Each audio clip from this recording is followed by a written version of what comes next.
الحمد لله رب العالمين والصلاة والسلام على سيدنا محمد وعلى آله وصحبه ومن اهتدى بهداه إلى يوم الدين. أما بعد, dear brothers and sisters, this is a new lesson which is going to be, inshallah, about the summary of the commentary on the Holy Quran. And I chose for you this beautiful book, تيسير اللطيف المنان في خلاصة تفسير القرآن. It's the summary of the commentary of the Holy Quran by Shaykh Al Abdul Rahman ibn Nasr Al-Sa'di rahimahullah.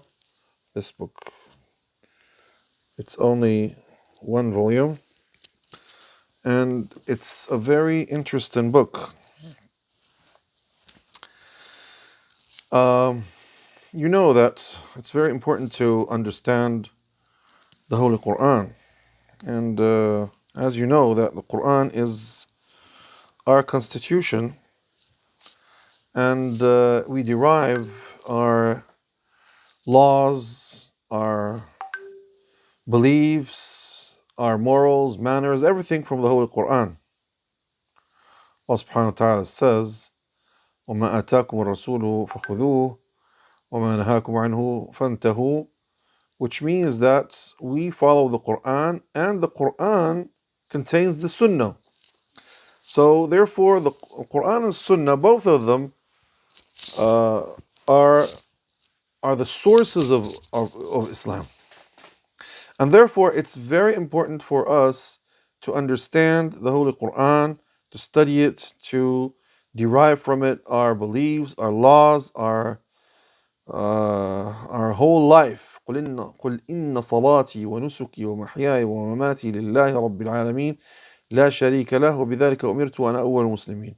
Say, my prayers, my worships, my life, my death is for my Lord, the God, the God of all creatures. لا شريك له. He doesn't have any partner with him. And that's what I was ordered to do, and I'm the first one to submit to my Lord. This verse shows that everything has to be referred to Allah subhanahu wa ta'ala. All what we do in our life has to be referred to Allah. And Allah subhanahu wa ta'ala says in the Holy Quran, فإن تنازعتم في شيء فردوه يا أيها الذين آمنوا أطيعوا الله وأطيعوا الرسول وأولي الأمر منكم فإن تنازعتم في شيء فردوه إلى الله والرسول إن كنتم تؤمنون بالله واليوم الآخر. O you who believe, submit, or submit to your أطيعوا الله, to God, to your Lord, to Allah subhanahu wa ta'ala and the Messenger, and submit to Allah, أطيعوا Allah, submit to Allah, and submit to the Messenger sallallahu alaihi wasallam, and the scholars, or your leaders. Your leaders, it means here the governors and the scholars. But if you have conflict with each other, فإن تنازعتم في شيء فردوه إلى الله ورسول, send it back to God and His Messenger. How are we going to send it to Allah subhanahu wa ta'ala? It's by studying the Quran. This is what all scholars said. They said, take it back to Allah, that means derive it from the Holy Quran. Take it to the Prophet sallallahu alaihi wasallam, that means derive it from the Sunnah of the Prophet sallallahu alaihi wasallam. So this is the way, this is the method that we have to follow. Why did I choose this book and I didn't choose any other book? Well, because to study the Holy Quran in details, that would take a long time. And usually I try to make my lectures in 10 sessions. This is what I usually do. So therefore I chose this book, which is actually, this book is nearly in in 300 pages, nearly 300 pages, more than 300 pages. Let's, 350 pages. I'm going to make my best to summarize it, and we will study it, inshallah, and try to understand it. What is the story of this book? Actually, this book has a story. And the author, rahimahullah, mentioned that in the beginning of his book. The idea is that the author, rahimahullah, wrote a very interesting commentary on the Holy Quran, which is تيسير الكريم الرحمن في تيسير كلام or تيسير الكريم الرحمن في تفسير كلام المنان, or something like that, which is his commentary on the Holy Quran. It's a very beautiful, sweet commentary. I read it years ago, and I benefit from it. And this tafsir, actually, in his life, he tried to publish it, but he didn't manage to do so. So therefore, somebody gave him an idea and told him, why don't you summarize the book and make it easy for people to just read it and take from it the main idea of the Quran, which means if you study this book, if you read it, you'll understand what's the idea of the Holy Quran. What is the teaching of the Holy Quran? This is exactly the idea of this book. So therefore, he wrote this book and he published it in his life. Then, when he passed away, his tafsir was published, and it had published several times. And now you won't find anybody's house without this tafsir of Shaykh Abdul Rahman ibn Nasr al-Sa'di. And before we speak about the tafsir, as usually, I always speak about who is the scholar that the author of the book that we study.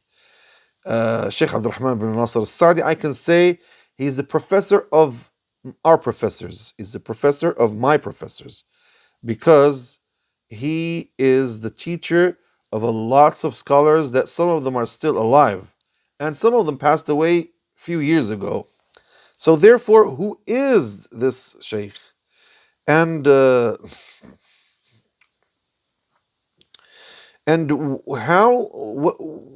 did he live, and what is his background, and all these types of things that people have to know.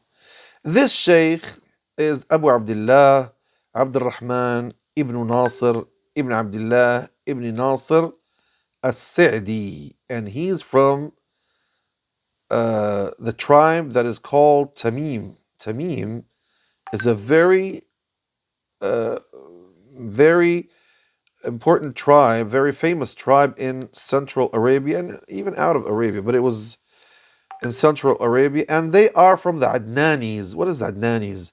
Well, Arabs are several branches.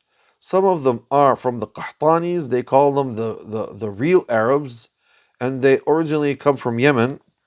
And we have the Adnanis, who are referred to Adnan, who is referred to Ismail, son of Ibrahim, alayhi salatu wassalam.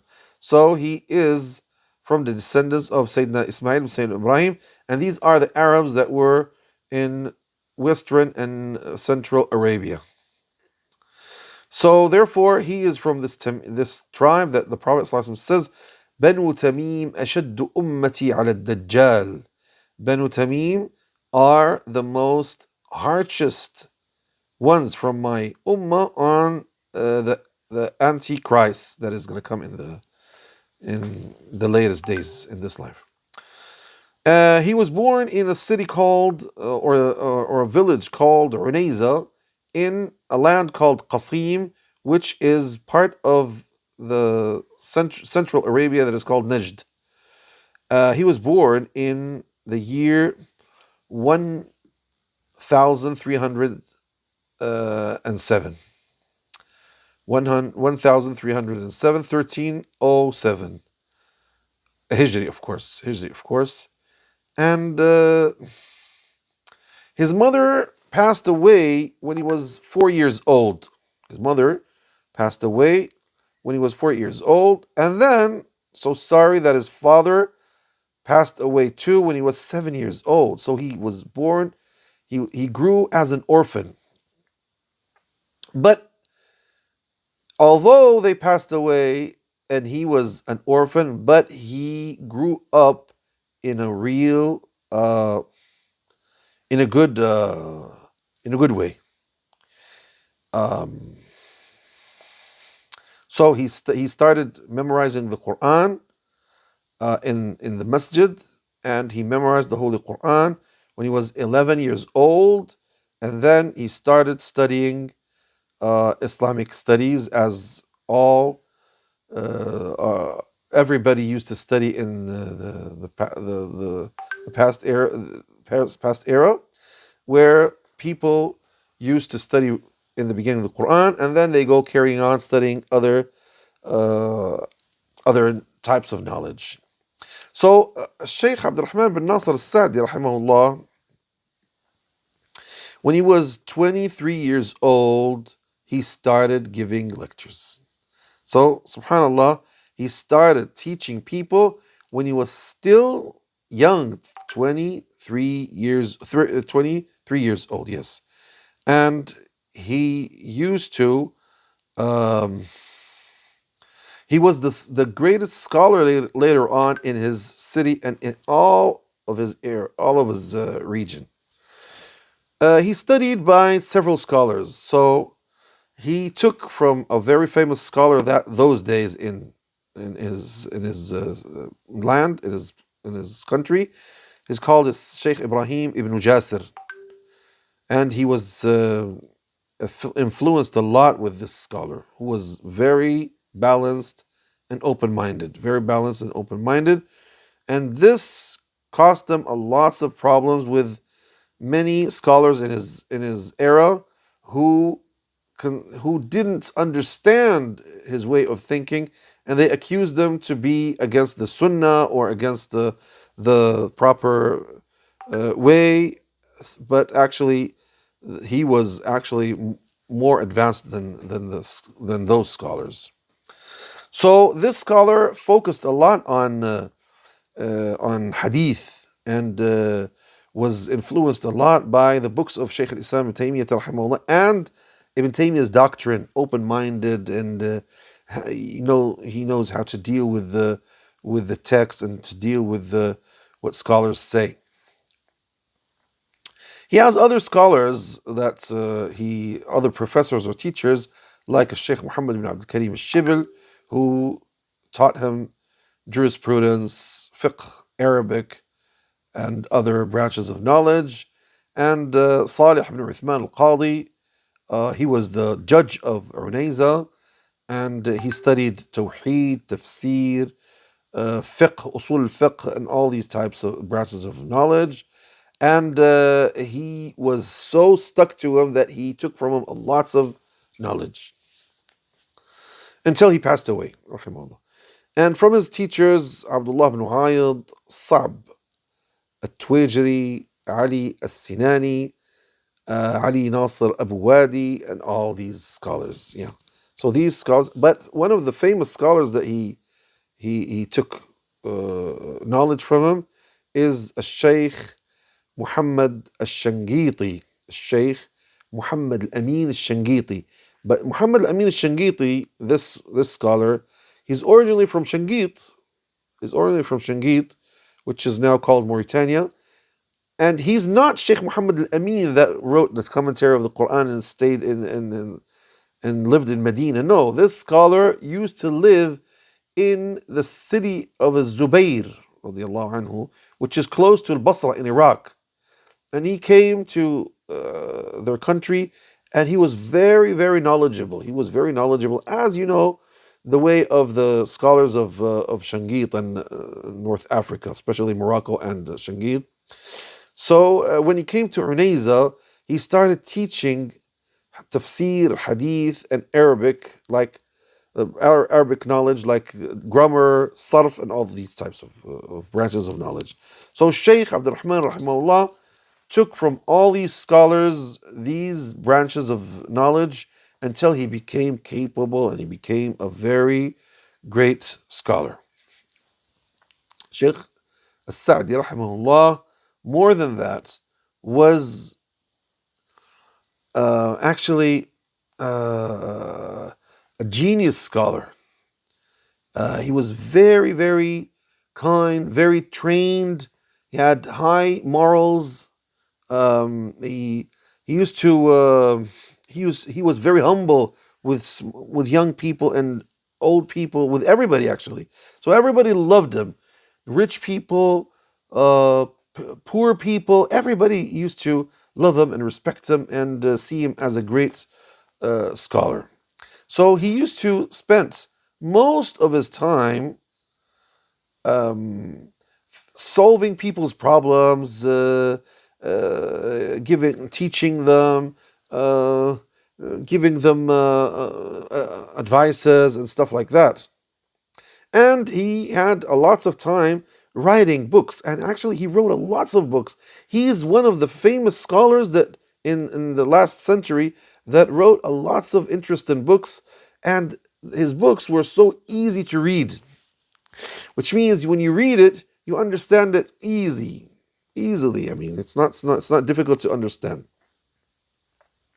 And that's why he made even some types of knowledge easy. He wrote books in fiqh. He wrote books in aqidah. He solved lots of problems, and he wrote his tafsir of the Quran. And all of these books are so easy and to understand. No difficulty in them. He wasn't harsh. He wasn't. He didn't used to use strong words. He didn't used to use words of refuting people and stuff. No. He used to use very easy words, and he didn't used to enter battles with people or stuff like that. Rahimahullah. So, the very interesting thing that he used to discuss with his students, what do you want us to study? So when they say, well, we want so and so, he goes and gets a book, and they start studying that book. And he had the beginners and the advanced students. So the secondary students and the high school students, he used to deal with them.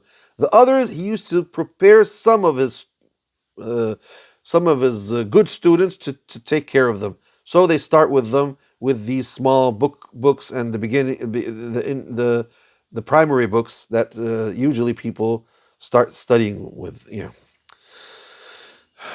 No.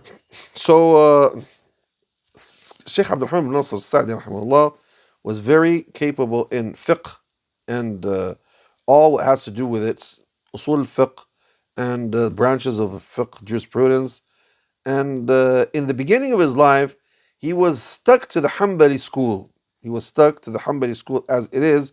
But later on, when he studied a lot and he became more knowledgeable, he started choosing until he later on he made his own book that he used to study. It's called Manhaj al-Salikin wa Tariqat al-Fiqh fi al-Din or something like that. It's a small book, and he used to teach it to the beginners. It's a very beautiful book.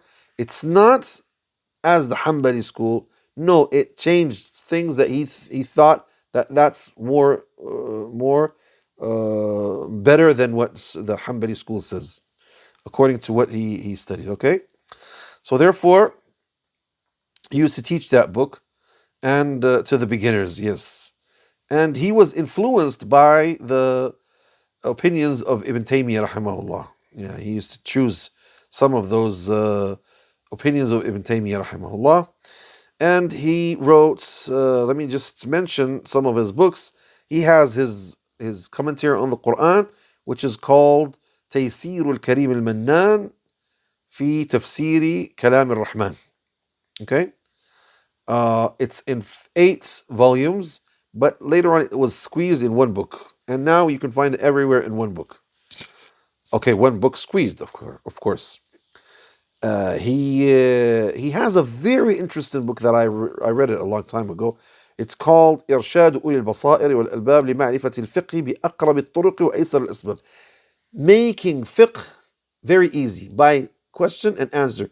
And he comes to the chapter of the book, and he mentions all the main rules of the chapter so that you can understand all the chapter. It's a very beautiful book. Actually, it's a very beautiful book. He has a book called الدرة المختصرة في محاسن الإسلام, which shows the beauty of Islam. He has a very interesting book called القواعد الحسان لتفسير القرآن, the rulings of making commentary on the Quran. He has الحق الواضح المبين, which is a book that he commented on some lines of Nuniyat ibn al-Qayyim. Nuniyat ibn al-Qayyim is a big, long poem that Imam ibn al-Qayyim rahimahullah made, and he spoke about all it has to do with Aqidah, all it has to do with creed. So he took some branches of it, and then he has another book that he made the meaning of the whole Nuniyat ibn al-Qayyim rahimahullah in Aqidah. He has a book in Usul al-Fiqh. It's published. I saw it a long time ago. I read it a long time ago.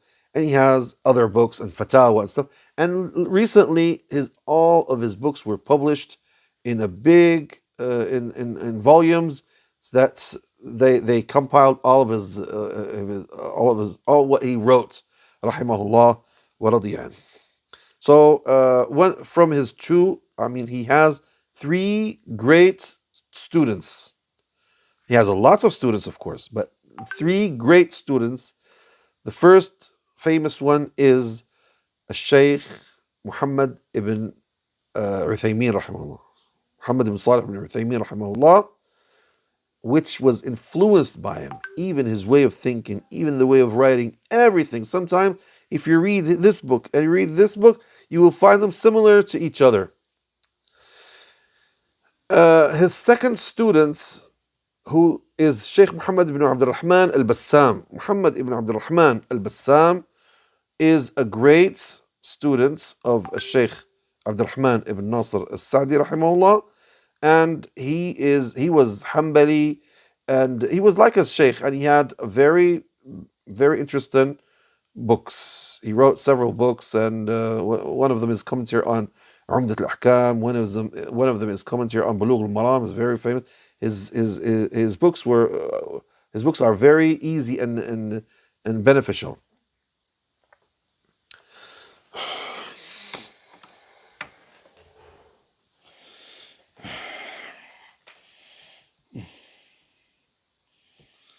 Yes.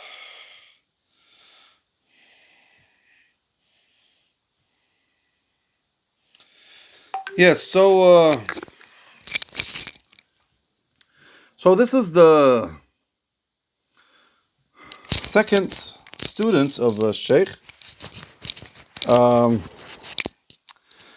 third student is Shaykh Abdul Rahman Al-Aqil. Shaykh Abdul Rahman Al-Aqil. He doesn't have lots of books, but he was famous in hadith, and he was considered as Shaykh al-Hanabila. Yeah. So this is what I can say about Shaykh Abdul Rahman bin Nasr al-Sa'di rahimahullah. And later on, he passed away after in the year 1376.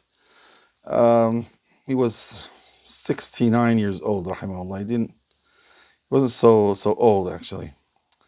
So this is the idea, and mashallah, he left lots of students, and people benefit a lot from his books, from his work. Rahmatullah alayh. So therefore, actually, I chose this book because it fits. It's the most beneficial book that we can study the Quran, the main idea of the Quran, by this book. So therefore, he mentions what I told you in the beginning of his book. He mentions that I wrote a book, and the book was large, that people wouldn't actually have time to read it all and take from it the main idea. So therefore, I decided to some people gave me ideas and opinions, and I decided therefore to summarize the big book and make it in this book. Okay, so he decided to summarize the book and make it in this book. So why did he do that? He says, I did that so it would be easy for the people who want to study the Quran, and because the Quran is not like other books. He says other books are classified in a specific way, and the Quran is not. It's not classified in a specific way. No, the Quran, it's not like other books gives you a whole story and no, it gives you it gives you reminders, and inside the reminders it speaks about stories and stuff like that and things like that. So if you want to understand the main idea of all the Quran, and you gather things that are similar to each other in one place, you would take the main idea, not all the idea, but the main idea. This is the idea of the book. So therefore, there are things that have to do with aqidah, creed, beliefs. There are verses of the Quran that have to do with rulings, all branches of fiqh.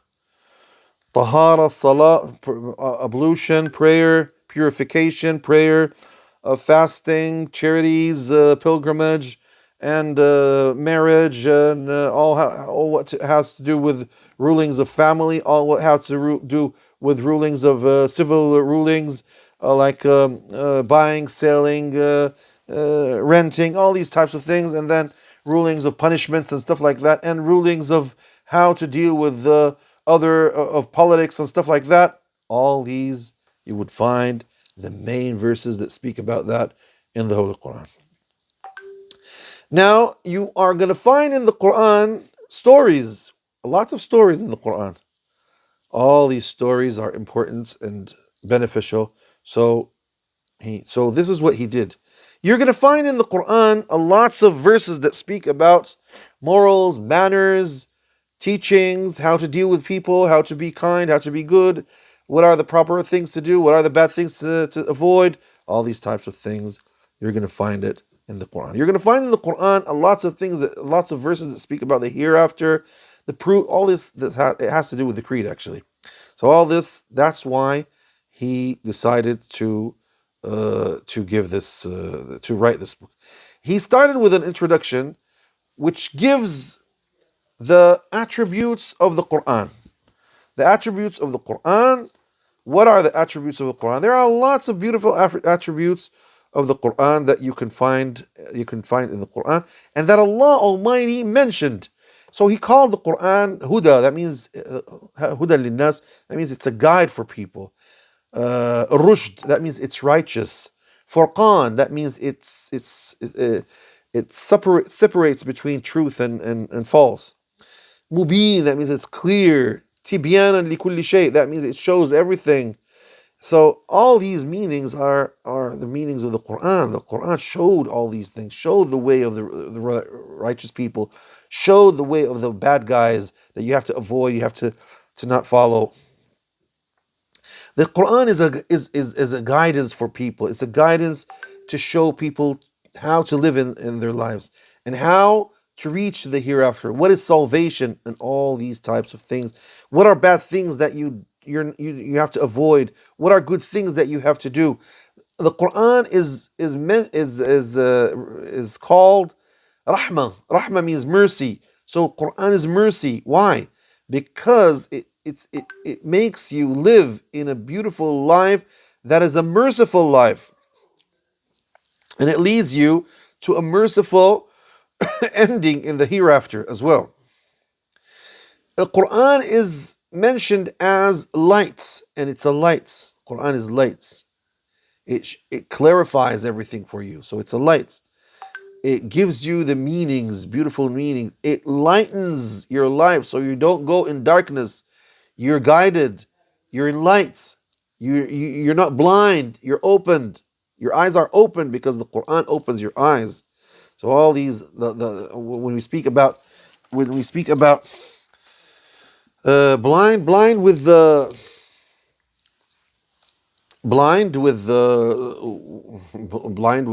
darkness of ignorance and stuff like that, with disbelief, with your heart is empty, etc. All these types of things you have to avoid. Yes.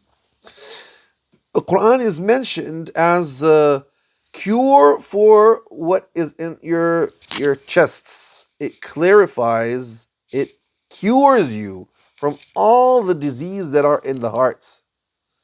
So all types of disease that you have in your heart, hates, um, you hate people, you feel angry, you envy guys, you feel that you hate, etc. All these bad things that you have in your heart, it clarifies, it cures you from those diseases.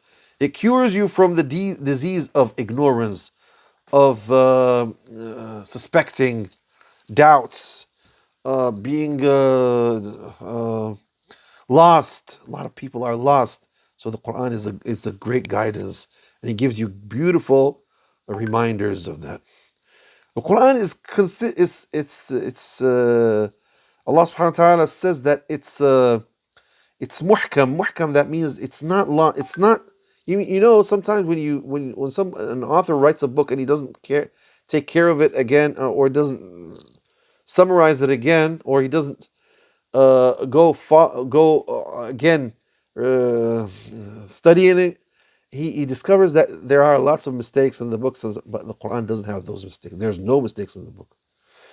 The Quran is considered as mutashabih. Mutashabih, that means it's similar to each other. There are things that are similar to each other, which is, all the Quran is beautiful. So the beauty is here and there. Mutashabih, that means it has meanings that are similar to each other, that you won't understand it until you read other verses. So there are mutashabih and there are muhkam in it. So therefore, it doesn't have mutashabih, which means ununderstandable, without making it. What is mutashabih in the Quran? Mutashabih, that means you can read a verse and understand a false meaning, but the scholars know the real meaning, and the real meaning is in other verses. And there are verses that don't give you any way to escape from the meaning that the verse speaks about. But there are other verses, if you take the verse without. These days, I was listening to a guy that is claiming that wine is permissible in Islam, and then he goes deriving that from verses from the Quran. If somebody's ignorant, he would believe that, because it speaks about some abrogated verses. It speaks about verses that have meanings that you can understand them if you understand them without understanding the meaning, the why the revelation was revealed, and things like that. You would misunderstand the verse. Okay, like this guy, what this guy did. The Quran is beautiful. It's sweet, especially if you understand Arabic and you study it. So when you read it, you feel the sweetie of the Quran, the expressions and stuff like that.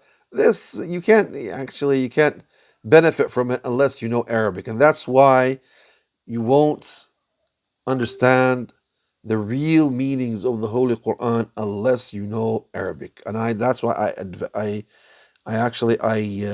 encourage my dear students to study Arabic, and not only to study it to read and understand only, no, but to go deep in Arabic and be capable in the language, so that when you recite the Quran, you taste the sweet of the Quran.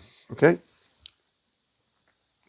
Quran is mentioned as salah. Salah means righteous, good, right way, and it guides to be righteous. It guides to be on the right path, and it shows you the right path.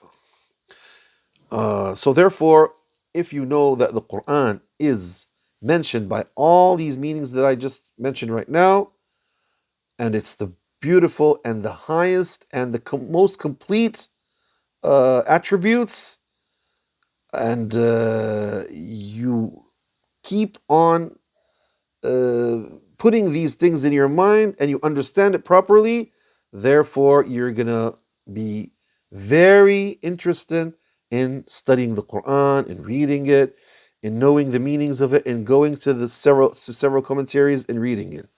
And that's why the author says that's why I found that it's beneficial. It's something beneficial to only give people only the summary of the commentary until he says until I publish the origin, and alhamdulillah the book later on was published, and this is very interesting. So he says actually the way of the Quran is mixing all these with each other. So you don't go in only one topic. No, you mix everything with each other, which makes it beautiful and it touches the heart. Therefore, he started with the first topic. The first topic is علوم التوحيد والعقائد والأصول. Knowledge of monotheism, creed, and the origins of the religion. He started with the first verses that he chose, because he's going to choose the main verses that are beneficial, the main verses. So here he started with Surah Al-Fatiha.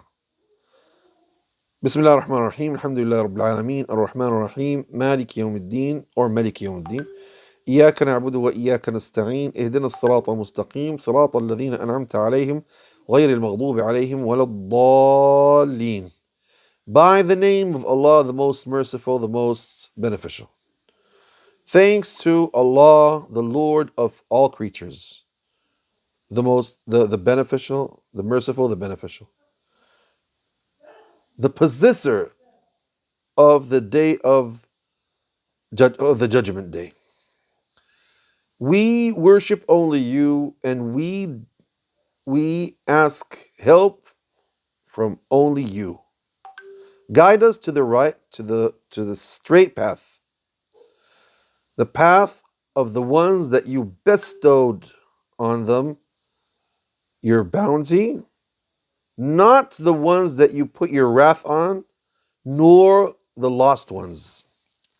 This beginning of the Quran, it's the way to begin everything in your life. Bismillahir Rahmanir Rahim. That means I start by the name of Allah, because when you say I start by the name, it means all of the names of Allah subhanahu wa ta'ala. And Allah subhanahu wa ta'ala has lots of names, not only 99 names. There's a lot of names of Allah subhanahu wa ta'ala. And that means I ask Allah to help me start my book, or start my recitation, or start anything which you have in your mind by glorifying it and by the name of Allah subhanahu wa ta'ala. Now, the word Allah, that means the one that it's Allah. That means it comes from the word alaha, awalaha. That means worshipped. But it's the high worship, the high love, the one that you submit to, you worship. So therefore, it's the only one that deserves to be loved, feared, and you give all types of worship to him, because he has the complete attributes that make people go and worship him, subhanahu wa ta'ala. Then he mentioned two beautiful names of his beautiful names. Ar-Rahman Ar-Rahim, that means Ar-Rahman means the merciful, but the merciful for all kind of creatures. And that's why this name Ar-Rahman is not allowed to be given to anybody except Allah subhanahu wa ta'ala. But Ar-Rahim means mercy. It's mercy too. That's why they say the most merciful, the most beneficial. But actually, the word Ar-Rahman can be the wide merciful, and Ar-Rahim would be the specific merciful, which means the merciful for specific people. وَكَانَ بِالْمُؤْمِنِينَ رَحِيمًا. And he was, and still, merciful to the believers. So this Rahim, it's allowed to be given to anybody else, to people too. You say, قلبه Rahim, his heart is merciful. No problem. He's Rahim. The mother, she is Rahima with her children. No problem about that. But Rahman, no. Rahman is only for Allah Almighty. So, what are our scholars gave great rulings for the names of Allah subhanahu wa ta'ala. So we believe in all of the names of Allah subhanahu wa ta'ala. We believe in all of his attributes. We believe in his beautiful names, and all of his names are beautiful. And his great and high attributes. And we believe in the rulings that are from those attributes. So we believe that Ar-Rahman Ar-Rahim means the one that has great mercy. He's merciful. He's great merciful. His mercy doesn't have any limits. So all what we see in the world are faces of the mercy of Allah subhanahu wa ta'ala. And that's how we say and mention about all of the attributes of Allah subhanahu wa ta'ala. So all of the attributes of Allah subhanahu wa ta'ala are like that. We believe in them. We believe in the things that come from them, and all these types of things. So when you say, for example, Allah Alim, which means knowledgeable, so you say that his knowledge is great, doesn't have any limit. He knows everything. We say Qadir, that means he's powerful. His power doesn't have any limits. He can do anything that he wants. And all these beautiful names and high attributes, we derive them from the Holy Quran or from the authentic Sunnah. But we're not allowed to give any names or attributes just from us. No, we don't give that. Because if we give them, they won't be always beautiful. Asma al-Husna, the most beauty. It's not Hasana, it's Husna, the most beautiful. And Al-Uliya, the highest. So it's not only good names, no, it's the greatest names. It's not only good attributes, no, it's the highest attributes that you can't even imagine. And then he starts with thanking Allah subhanahu wa ta'ala. And here in Arabic there's a difference between shukr and hamd. So hamd and shukr are not always like each other. Hamd, it's praising Allah, or praising, here it means praising Allah by his beautiful attributes and by his beautiful actings. Therefore, this is supposed to be connected with loving your Lord subhanahu wa ta'ala and submitting to him. Not only mentioning love, but without love. Not only thanking without love. Now thanking, shukr, somebody gave you thank him. But hamd, it's not thanking. It's more than thanking. It's praising with thanking. Even if he didn't give you, he deserves to be thanked, and he deserves to be, and actually he keeps on bestowing his bounty on us. But this is the difference. And in English, I don't know. It's you can't find these differences, small differences between words. That's why Arabic is very, very rich with words. It's not like English and other languages. Rabbil Alameen, that means the Lord of all creatures. Al-Alameen, it's plural from alam. Alameen. That means this life and everything that Allah subhanahu wa ta'ala created. And Rabb means Lord.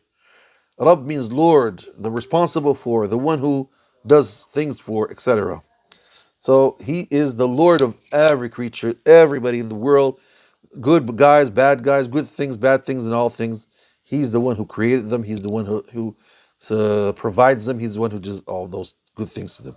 Malik Yawmiddin, here some recitation is Malik, means the king of the world. But here it's Malik. Malik means possessor, the one who possesses everything to possesses everything. But here he's speaking about the judgment day, Yawm al-Din. That means the day of judgments. So when you say Malik, that means he has the great attributes, the complete attributes, that he's not only a king, but he's a king that possesses everything. And therefore, he can order, he can prevent, he can reward, he can punish, he can do all these things in the world, this life and in the hereafter. So he's a great king that doesn't, and he's the real king. All other kings are just small kings, actually. But he's a great king. Why did he mention the day of judgment? Because it's the horrible day that it's the conclusion of all this life, and all people and all creatures, people, jinn, angels, all Satan's, devils, everything. Everybody submits to Allah subhanahu wa ta'ala in that day. Nobody can raise up his head unless he gives them the permission to do so. We only worship you and we only ask help from you. And this is monotheism now. This is called Tawheed al-Uluhiyyah. Tawheed al-Uluhiyyah, that means I submit and I give worship only for you. He didn't say, I worship you. He said, Iyaka na'bud. He could have said, Na'buduka. Na'buduka, that means I worship you, but I can worship somebody else as well. But no, he says, Iyaka na'bud. I don't worship except you. Wa iyaka nasta'een. I don't ask help except from you. So this is the real monotheism. I just ask you. I only worship you. I don't worship anybody else. This is the real Tawheed. So this is, yeah. And then he asks, after he praised Allah subhanahu wa ta'ala, he mentioned his attributes. Now he's going to ask. He's teaching us to ask. So guide us to the straight path. What is the straight path? Is the path that's, it's not the path of the ones that God put wrath on them, who are Jews and all people who knew the truth but they didn't follow it, nor the ones who are astray, like Christians or all other people that worship God without knowing knowledge. So this is the difference between this. This surah contained lots of knowledge, all types of tawheed, 3 kinds of tawheed. Tawheed, which is worshipping only God Almighty, worshipping God with our actions. Tawheed al-Rububiyyah, which means believing in the oneness of God by His attributes. No one creates, no one does, no one except Allah subhanahu wa ta'ala. No one resurrects, no one provides except Allah subhanahu wa ta'ala. And believing in His beautiful attributes, His beautiful names and attributes, Tawheed al-Asma' al-Sifat. These 3 Tawheed are in this surah. And it proves the praising Allah and thanking Him and all these types of things. And it shows our Ahl Sunnah's way in al-Qada' wal-Qadar. That means everything is by, the destiny is all by Allah subhanahu wa ta'ala. And Allah and we are not forced to do something, and we have the right to do. That's why here he derived this from this Iyyaka na'budu wa iyyaka nasta'in. But if we were forced to do, we won't say that. That's it. We're just like a feather in the wind, and it blows us wherever it wants. So this surah is a great surah which teaches us Tawheed, and that's why Allah subhanahu wa ta'ala ordered us to recite the surah in all our prayers, in every rak'ah in our prayers, and it shows us how to praise Allah, how to worship Him, and how to be humble to Him subhanahu wa ta'ala. Okay, leave it here, inshallah. We'll continue bi'idhnillahi ta'ala tomorrow. Thank you very much being patient with me. Wassalamu alaikum wa rahmatullahi wa barakatuhu.